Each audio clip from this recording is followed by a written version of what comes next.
accordance with an act to implement provisions necessary to the health, welfare, and safety of the citizens of Maine in response to the COVID-19 public health emergency, as enacted to read section G1 MRSA subsection 403A, public proceedings through remote access during declaration of state of emergency due to COVID-19. This business meeting is being held through Zoom, will be recorded and posted on the maranacook.org YouTube channel. Public participation due to the change in format of the Board of Directors meeting. Please be aware that during the course of this meeting, the microphones of the viewing audience will be muted except during the identified portions of public comment at this meeting. For today's agenda, this is going to be number 3. There is a chat box feature in Zoom, but we will not be utilizing this function for the meeting. If you have questions or comments that fall outside of the appropriate public participation times, please call the central office or email the superintendent or any board member, and an answer will be provided to you as soon as possible. We ask for the public's patience during these highly unusual circumstances, and any feedback we receive will be used to adjust future meetings to conduct the business of the Board of Directors and meet the needs of the general public. Thank you. So first thing we need to do is a roll call vote. So attendance and all votes will be done through a roll call. And again, when your name is called, please cast your vote with the 3 available options of yes, which is approve, no, disapprove, or abstain. So as we're doing our first roll call vote for attendance, please say here, board members, and be sure your audio is turned up to confirm you can hear all other members of the board. So having said all of that, here we go. Kim Bowie. Here. Wendy Brotherlin. Here. Kathy Jacobs. Here. Melissa Tobin. Alexander Wright. Here. Patty Gordon. Here. Oh, you made it back. I made it back. Rebecca Lambert. Here. Betty Morale. Here. Sean Roderick. Here. Gary Carr. Here. And David Twitchell. Here. Very good. Thank you, everybody. We're going to start right away with the presentation. I'm going to turn it over to Dr. Conway. He's going to walk you through what graduation is going to look like this year, give you some of the big overview pictures of what's going on. And of course, if you have questions after he's done his presentation, you can ask him those questions. Dr. Conway, you all set? Sure, yeah. It's all yours then. All right, thank you. It's nice to see everyone. Like Mr. Charette said, I'll just lay out the game plan and kind of what got us there. And if you have any questions, I'll certainly answer them.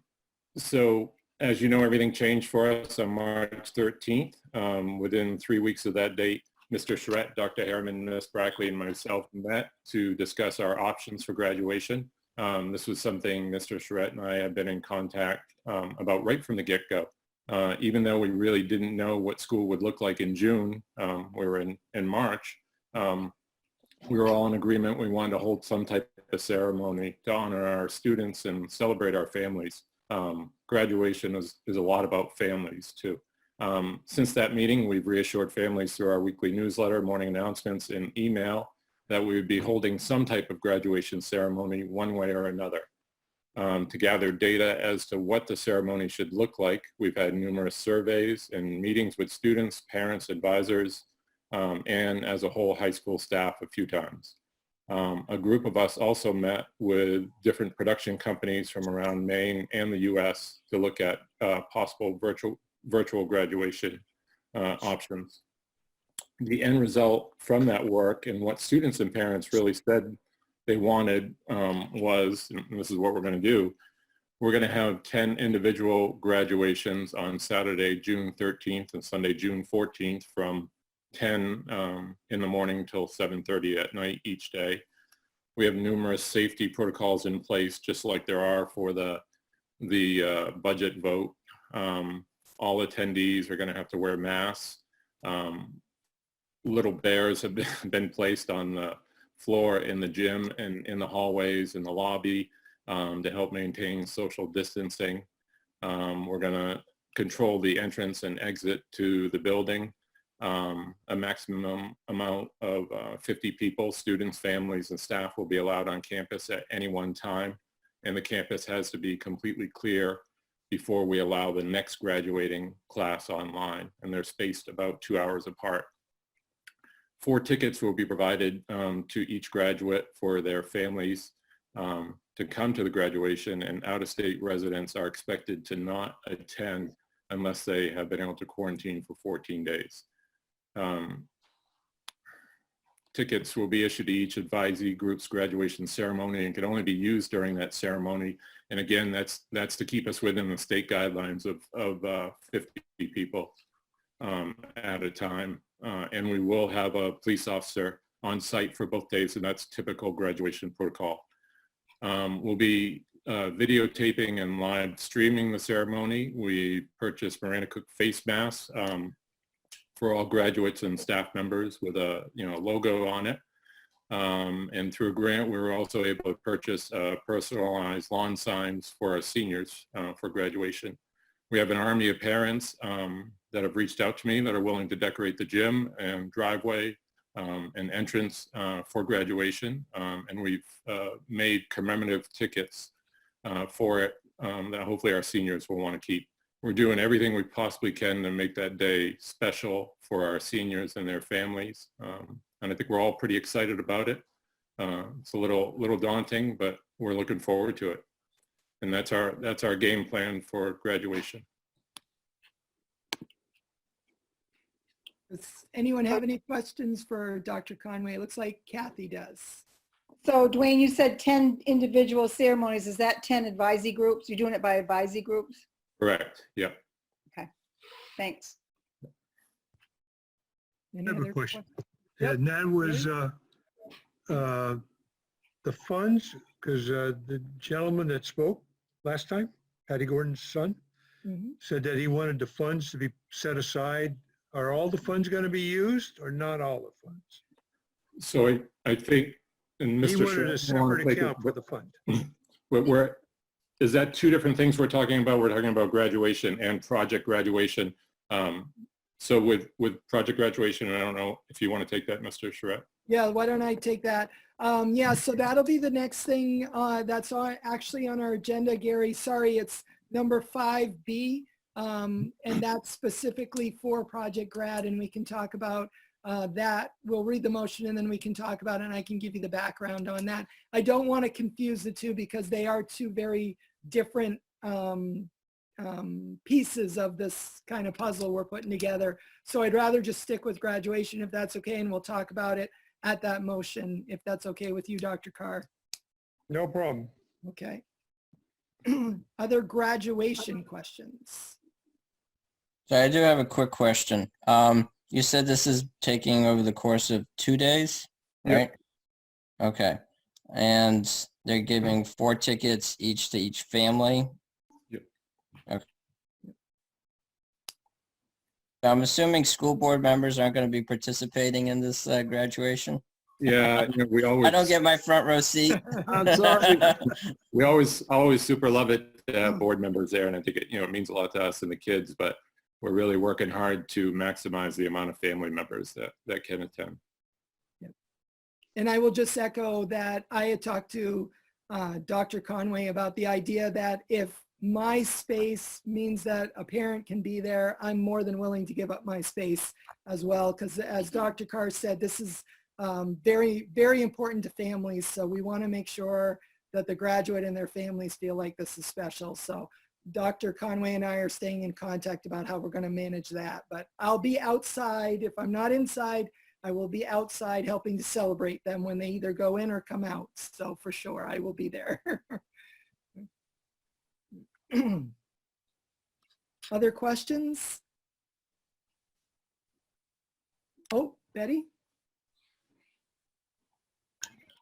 I am assuming that in between the graduations, you've got the 2 hours and you can sanitize everything for the next group.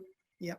Yep, we have plans with the custodians that in between each group that comes in to graduate, there will be cleaning that takes place before the start of the next ceremony. So yeah, that's part of the plans. Thank you for asking.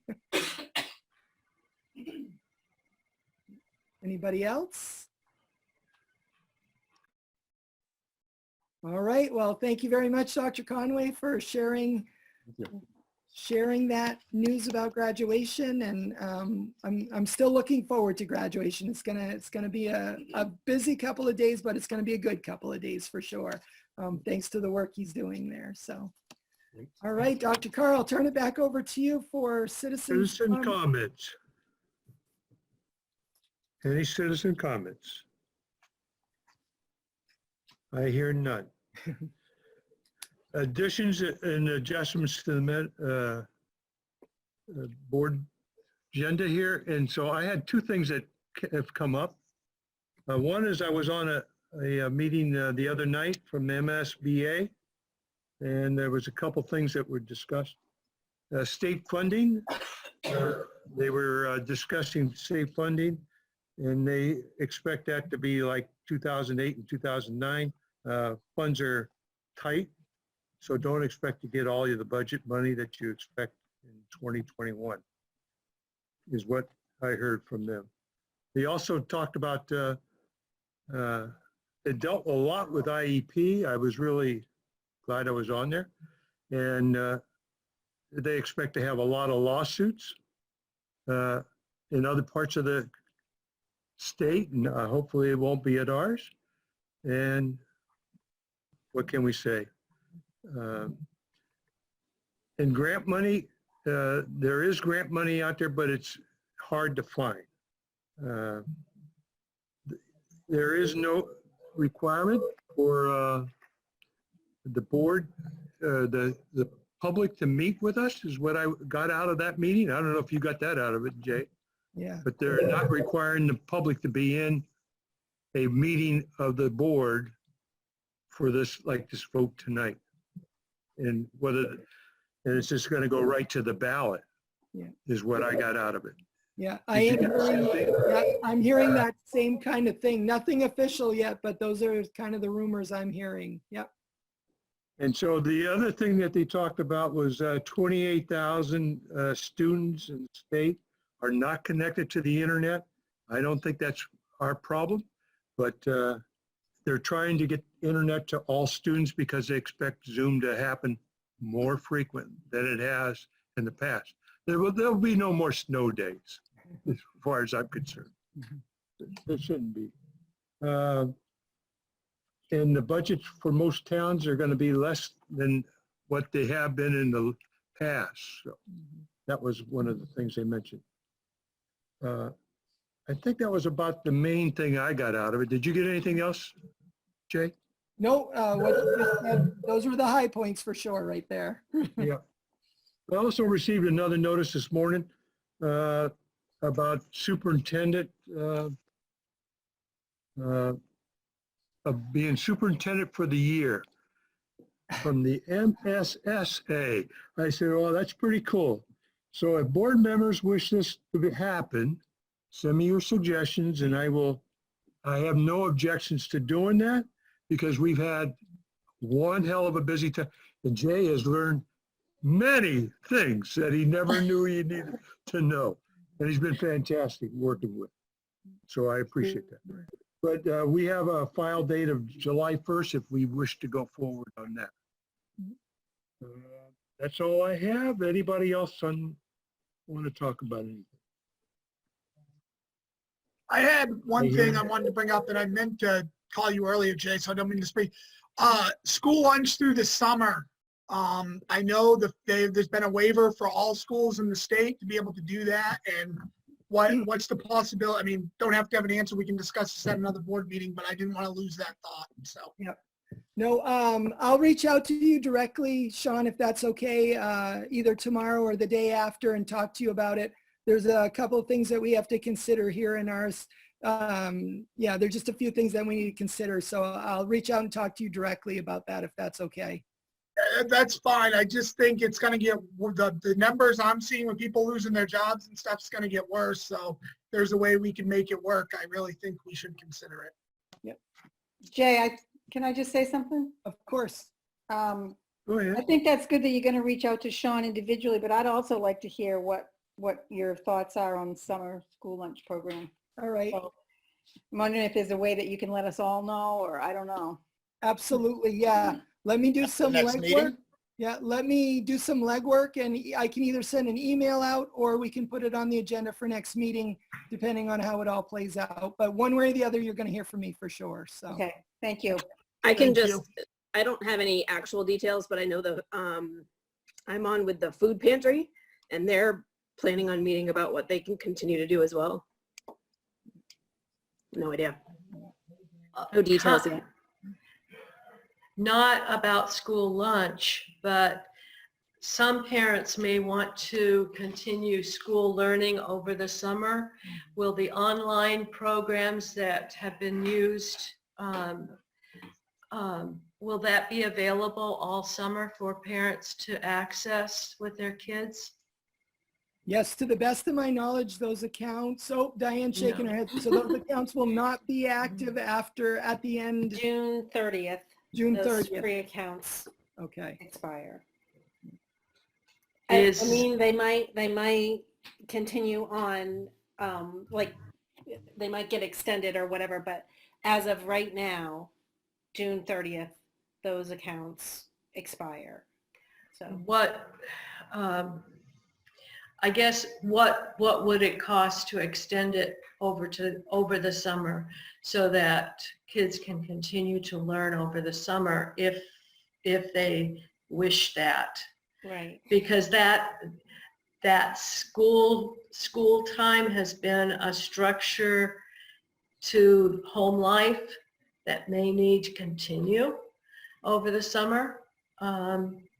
And some kids haven't learned as much. So it's a great idea, but it's a bigger issue, right? Yeah, So, yeah. you know, certainly we want to continue what we've been doing, and we'll go out for more pricing. But it also means where the equipment, the Khajiits, the you know, the mobile hotspots, all of those things. Yeah. You know, so it's. Yeah. I think we have plans for RTI students, and we're doing those most vulnerable students and seeing what we can come up with for them as well. And then there's the monitoring of all of this, because certainly if we do online programming, it doesn't just run itself. We Right. want our teachers to be interacting with students as they're learning online. It's not in a vacuum. So Yeah, there are a lot of issues to think about, So we're thinking. but it and might be. We're trying to come up with plans and things like that. But again, not a simple solution. But Yeah. RTI students are vulnerable, but at this point, all kids are I agree. vulnerable. yep, I agree. And one of the thoughts, Betty, that came up in that meeting I was talking about is that schools start earlier this coming year. And I talked to Jay, we had a discussion over it. If it starts a week early or 2 weeks, but that has to be negotiated with the union. So Yeah, and there's a- Jay is in charge. There's a lot of moving parts right now. And I guess, So we are looking at doing something to bring kids back so that we get them back into the swing of things. And some schools are even talking about not even going back in September, a couple of them. Now, why they would want to think that way, I have no idea. But it was amazing. I just listened to it, that's all. Okay.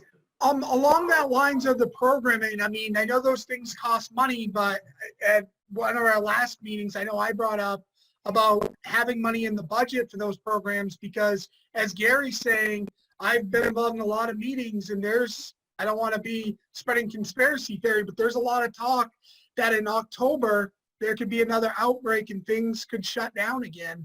And I think we need to kind of be prepared and ready to go for that to happen. You know, this isn't a what if. If it's going to happen, it's when it's going to happen again, I believe. And I think because we've gone through this, we need to have money and things ready to go. So, Yep. I mean, is there money in the budget to be able to make that happen so we're not kind of caught flat-footed and students in the classroom are a little bit more prepared on how to use these things? Because I know with my children, it took a couple weeks to even learn how to use, you know, the teachers even to learn how to use them. Yep, no, very good points for sure, Sean. And one of the things that I got some guidance yesterday about, like extended school year programs and such, and the DOE is very much recommending that those things be virtual going into the summer.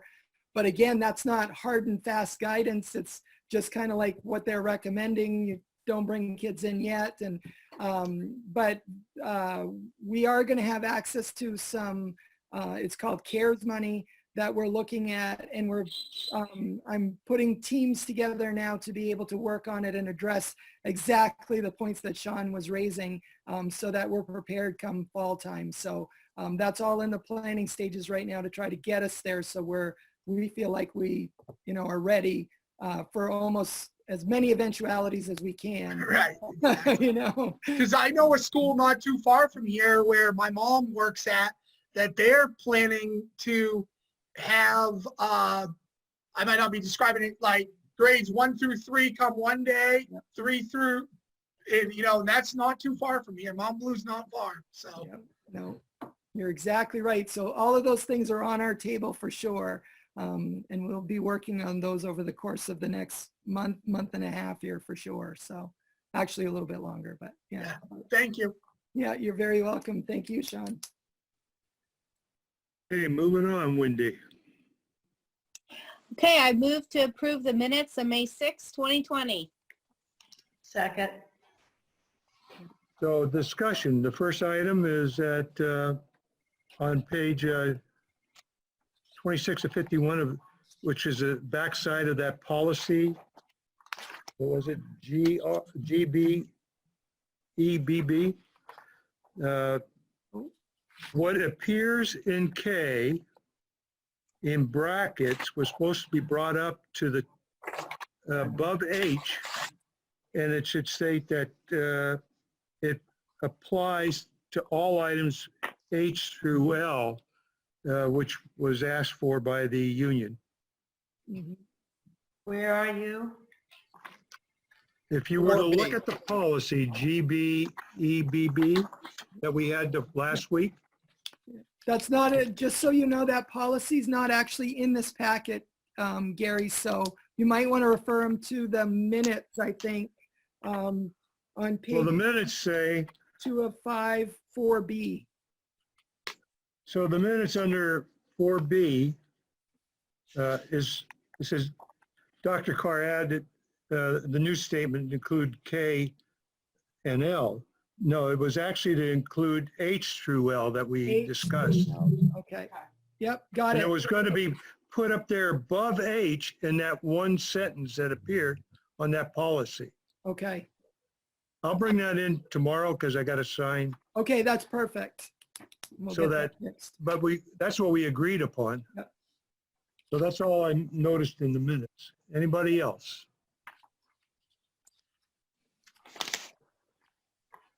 Roll call. Roll call. Okay, so Kim, Yes. Wendy, Yes. Kathy, Yes. Alex, Yes. Patty, Yes. Rebecca, Yes. Betty, Yes. Sean, What? Yes. Gary, Yes. and David. Yes. All right. Go. Next one, Wendy. I move to Oh, provide what was the an vote? exception to, Oh, sorry. Thank you, Oh. Gary. The vote was unanimous. Thank you. Now we can move ahead. Go ahead, I Wendy. move to provide an exemption to policy DFF for the class of 2020 due to the COVID-19 healthcare crisis precluding project graduation as follows. 1, the class of 2020 account be maintained until the end of school year 2025, after which remaining funds be transferred to the scholarship fund unless further extended by the school board. 2, the expenditures from the class of 2020 account be approved by the high school principal. 3, the events funded from the class of 2020 account might not be covered by the district's insurance and that the district will not pay for insurance. And number 4, the provisions of policy DFF apply to the extent not inconsistent with the board vote. Second. Any discussion? I don't know if it's discussion. I don't have a problem with all of those. Just the policy itself. Looks like it was last revised in 2015, and I feel like a lot has changed since then. When is the policy committee planning on meeting about this particular policy? So that's a really good question, Kim, because actually this one was on the docket for this school year. But in talking with the policy committee, we really needed to gather more information about what fundraising was really going on. We didn't have a good handle on it. So I didn't feel very comfortable making recommendations. So we actually started working on this. We created a list to keep track of the fundraising. And then of course, we started late in the fall and we're retroactively trying to put things on that we had approved before. And then we hit March, everything shut down. So normal fundraising that does take place in the spring didn't happen and wasn't recorded. So regardless, this is coming back this fall for the policy committee to talk further about, because I do agree with you in the discussions that I had with some of the parents that were heavily involved with Project Grad. I think we're at a point, I got some really good information. I think we're at a point where we do need to make some changes to this policy. So we will definitely be doing that in the fall. And this right now is just to take care of the class of 2020, because we all want them to have access to their funds that they work so hard to raise, and we want them to be able to do something special with it. So Okay, sorry to keep going on this, but am I reading, since you included the policy in there, which made me read it, if I'm understanding it correctly, it sounds like anything that we do have to be in a school account, yet there are PTO groups that have an account outside of a school account. So is that possible for a class? So for example, as you may or may not be able to tell, I am the parent for the freshman. So I'm just wondering, obviously our fundraising got waylaid because of everything that's going on, but am I allowed to have an account outside of the school account and still put money in there that comes from like the basketball tournaments and stuff like that, or coffee fundraisers, or the wreath fundraiser, or whatever it may be? Can I, as long as I follow typical PTO guidelines, which is that there's a treasurer and a secretary and maybe meeting minutes or whatever that approve expenditures and deposits and blah, blah, blah, can I do that? the short answer to that is no, not right now, the way the policy is written. But I think that is something that we need to revisit. That's kind of the discussion, Kim, that I've had with a few of the other people as well. So okay, but I'm confused as to why the PTO can do it then. How come a PTO can do it and a class can't? Because they're doing fundraising. Yeah. They're doing fundraising under school. No, they are not. They do not use the school's federal ID number. I know. I'm saying I would get a separate federal ID number. Why can't I do that? Well, and that's where like the PTO has a separate federal ID number. So if I follow the guidelines and get a separate federal ID number, can I then open a separate account and deposit funds from the examples that I gave into that account instead? If the PTO can do it, how come I couldn't do it as a class? Yeah, so then one of the things you have to think about is that insurance, there's kind of three pieces here. Insurance that covers these events, the auditors, how that money is flowing, and you're kind of referring to that right now. and then what we can do legally as a school system. So part of So what the PTO groups have the separate insurance? they have to have separate insurance to hold events. Yeah, they take care of their own insurance for events. Yeah. And that's where it gets a little tricky sometimes. I'm not But sure. you're right, Kim. I'm There not are sure if you're correct on that because I've been on PTOs. So I'm not sure that you're correct on that. Yeah. I just know you're absolutely right though, what you bring up. I did ask Is some Kristen neighboring on? school systems, and there are neighboring school systems where parents take care of everything Project Grad and the school doesn't collect any funds or anything like that. So I totally know where you're coming from. And I would feel I don't feel comfortable just giving a yes or no answer right here, right now. I think it's something we need to look at and just kind of follow our process in order to make it transparent to everyone. Okay, are either Kristen or Abby on that know about their own, or I guess Jeff, anybody who has a PTO in their school that you have insurance, separate insurance? I don't know if you guys are prepared to talk about that. They I think that's did an when I attorney was, Question. they did while I was principal. I think for our big one, it's usually done with the special, like the world languages and the unified. So it's, I'm not comfortable other than that. I just know that one is done like jointly. That big, the one that you helped with the arts night, Kim. Mm-hmm. Okay. Yeah. No, we'll definitely look into it, Kim. I don't think this is done. I just can't give you a yes or no right here in the meeting. Yeah, no, I understand that. It obviously impacts once we can actually, once school opens and we can actually do stuff, obviously a lot of groups have lost out on a lot of fundraising options. And so we're going to need to really hit the ground running. And if we don't know the answers to this policy, then it makes it a little challenging. Yep. No, We we'll will work do on the that. policy, Yep. the first one coming up. That's how we'll do it. Yep. So that we have your answers as soon as school opens. Okay, perfect. That's all I need. Thank you very much. All right, good. Yep, I have a question. Of course. go ahead. Why does it say that the account should be maintained until 2025? That seems like a long time. Yeah. So I talked with the parent group that did the work on fundraising and stuff, and everyone we talked to just said reasonable time, but nobody would say this is how much time it is.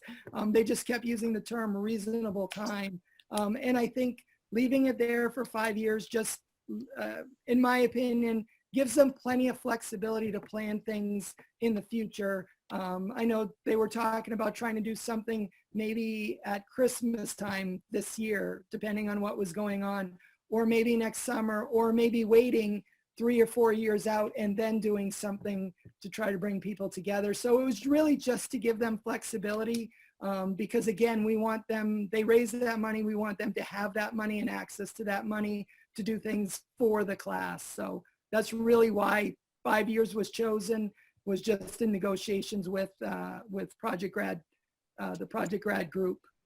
So this is not, so Project Graduation hasn't been planned and it's not going to be planned, and this is just going to be set aside so that they can do something together as a class when it's allowed? Yep, absolutely. Because I delivered the hard news on Monday to that group that there was just no way we were going to be able to pull off something in the month of June, July, or even August, based on everything that I've been hearing. So again, it was just more about making sure they had access and they could plan something at a class at a later date. Good, got it, thanks. Yep. Any further questions? Take a vote. All righty. Kim, starting us off again. Yes. Wendy, Yes. Kathy, Yes. Alex, Yes. Patty, Yes. Rebecca, Yes. Betty, Yes. Sean, Yes. Gary, Yes, and David. Yes. And it passes unanimously. Thank you. Moving on to the budget workshop. So there are no updates because the budget stays where it was. That's Yes. correct. Yep, that is So I correct. send out some paperwork. So, because one of the questions that towns have deals with distribution of funds. And Jay, I've talked to Jay and he's been involved in this whole thing. And so whenever you get a chance to look at it, I have a spreadsheet which talks about how money is distributed. And one of our policies was JCA, which I didn't even know existed. And it says that students are assigned to schools within the district in the town in which they reside. It does not talk about student counting going to the school attending. Each town deserves to receive credit for children transferred into Marana Cook according to the amount of taxes they pay proportionally, so that each person gets an equal shot of the money that they invested into our children. And by doing that, it changes one line and it does not change the budget. I left the budget alone because the budget is what it is. I was not in there to change the budget. I was in there to get some type of, so it looked, the kids that came in, and I proportionally did it according to taxation and what each town contributed. So by doing that, we had 1177 is what the goal was. By doing that, and also the tuition, I put those in.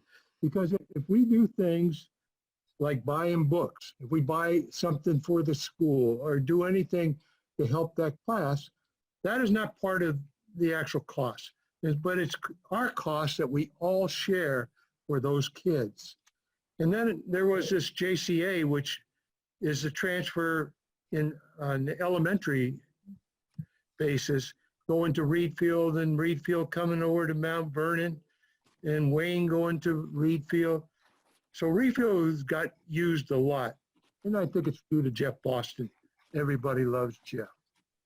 So we give him credit because that's what I hear all the time. But by doing that, so in the old days, Manchester on the papers that if you go back and look at them, had 359. It comes up to 395. Mount Vernon had 243 and it goes to 275. And Reed Field had 432 because all the kids were put into Reed Field, now drops to 336.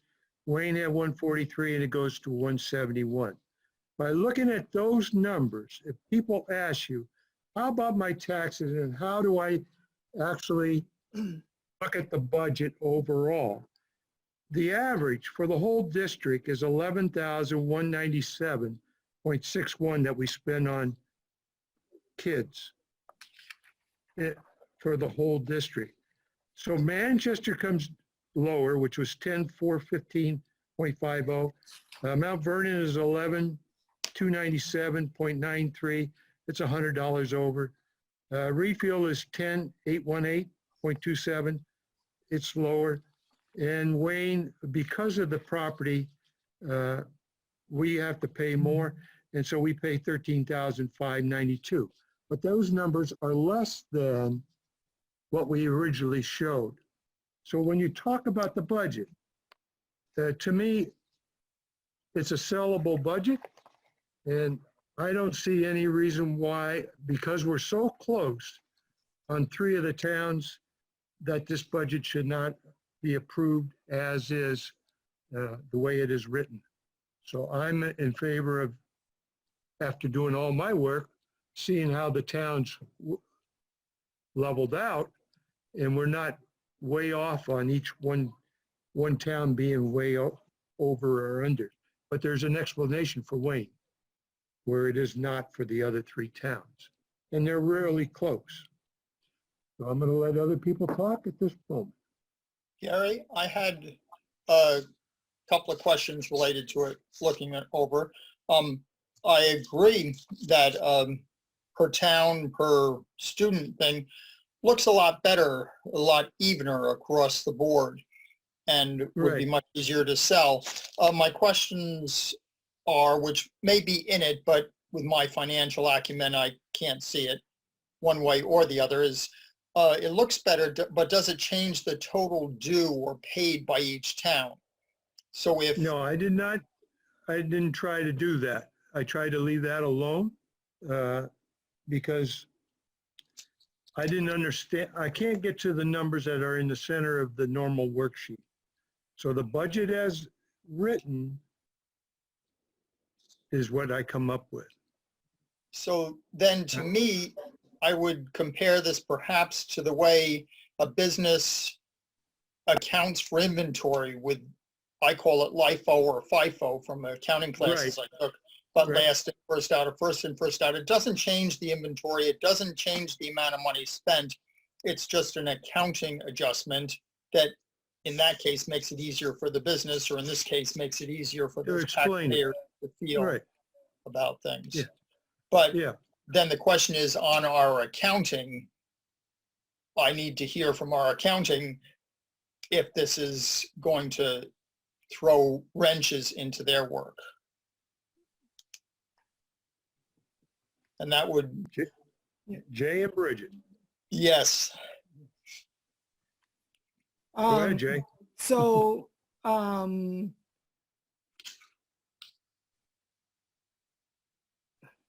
so we've got to be careful with those numbers. They're, I think this has been floating around in the district for a couple of years now without actually being addressed. And Gary finding that policy has helped us kind of clarify that a little bit. One of the things that we've got to be careful of is how those superintendent numbers got transferred into the work that Gary did, because it looks like the superintendent agreements are actually in there twice, which is what's kind of bringing that number down. So that's something that I little caution about. But like you said, David, it's kind of, we're looking at how numbers are being used. We're not changing the bottom line. We're looking at, we're kind of, we're looking at how the numbers are being used. And I just have a caution on that. Doing that, we've been putting things out. We've done 6 drafts of this budget and it all looks the same. And now we're talking about making a change on what those numbers look like. So I have a caution on that. We've got to be careful. Well, I do think Gary's every round, it's going to be tough to pass this to begin with. So I just don't want to cloud things up with how we're showing things match. I do think it needs to be addressed, but I'm not sure if now's the time to address that, I guess is my fear. But again, I don't know. I haven't been here long enough to know all the ins and outs of that. And you guys as board members hear things that I don't necessarily hear. So yeah, kind of go from there. I don't know, Bridget, if you want to add anything to that. Well, I do think it's very late to be changing a formula on how we present things. But I did have, the original 1177 numbers that Gary was using already had superintendent's agreements included in them for each town. But then they ended up getting, and then the way Gary distributed them, it was like they got added in again. So, and I just would need to, I think it needs to be studied more before we start changing our presentation on this right now.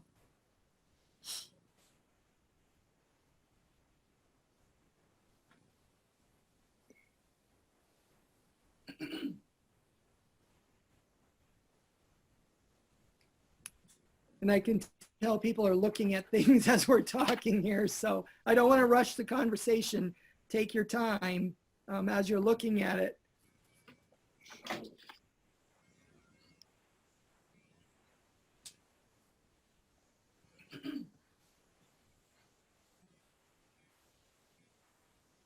Is this something that can be studied and discussed more fully once everybody's ready at a later point? Or are we at a deadline and it's now or next year? We're at a There's- deadline right now. Yeah. Okay. That's exactly right. We're at a deadline because the next step after this is to start to advertise and start to educate people about the budget and what these numbers look like and mean. So I think we're kind of at that deadline right now for sure. I don't think now is the time to be changing things like this at the very end. I mean, we've been doing this for a while. I'm not asking you to change things, though. What I'm asking you to do is sell this thing, and this gives you a selling point. Because we all know that Refield is not paying $8,000. That isn't true. And Refield taxpayers are paying more than what was on that page. So Gary, I think this is something that we really do need to look at and really consider in the future. I'm just worried. I mean, I feel like I'd have to look at it quite a bit myself more right now before I can really use it as a selling point. But I think for now, we need to just go, it just feels like we're at the end of the line here and we just need to go with what we've got. But I agree with you. I think we need to look at this closely to see, how we present the numbers in the future, because I think that's what you're getting That's at. what I'm after. Yep. Because nobody ever sat down and did something like what I just did. I'm just not I looked at the, a couple months ago, this would have been great, but I don't know about now. well, guess that's the what? point. I've been at this for over 3 months. And I just got tired and I said, all right, I'll do it myself. Well, thank you for doing it, because I think it's important to bring it up and to study it more. Yep. So, Just, is there any discussion from the public? Gary, before we go on, I too would be cautious about throwing out these numbers right now, especially until Bridget feels comfortable with those numbers.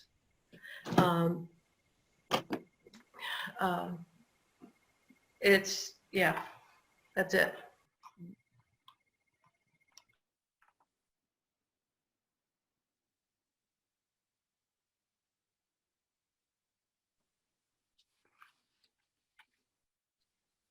Public discussion.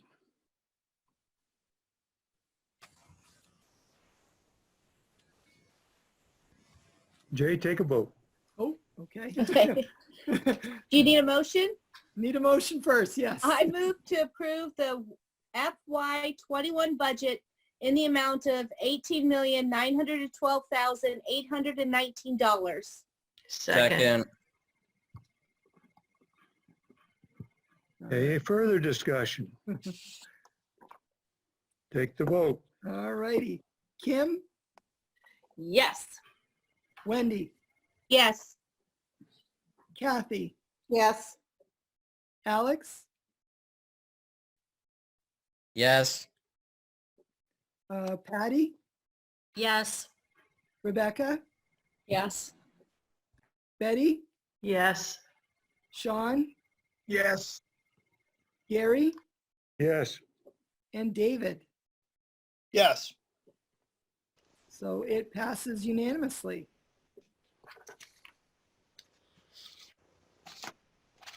Any other questions from anybody? We're So done when for the will- night? No, we need to Nope, not yet. approve the adult ed. Yeah. I move to approve the FY21 RSU 38 adult education budget in the amount of $216,000. Second. Any further discussion? Take a vote, Jay. Okay. Kim, Yes. Wendy, Yes. Kathy, Yes. Alex, Yes. Patty, Yes. Rebecca, Yes. Betty, Yes. Sean, Yes. Gary, Yes. and David. Yes. So that also passes unanimously. So we're up to D. Okay. I move that the vote entitled Vote to Call and Approve the Warrants for the Budget Meeting and the Validation Referendum and to authorize the notice of amounts adopted be approved in the form presented to this meeting, and that a copy of said vote be included with the minutes of this meeting. Second. Second. Any further discussion? Take a vote, Jay. Okay, Kim, Yes. Wendy, Yes. Kathy, Yes. Alex, Yes. Patty, Yes. Rebecca, Yes. Betty, Yes. Sean, Yes. Gary, Yes. and David. Yes. And again, it passes unanimously.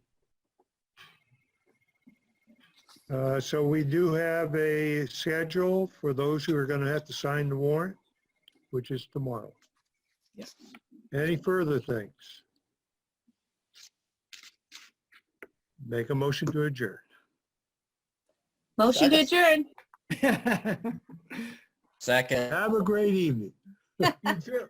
Thank Good you guys night. all very, very much.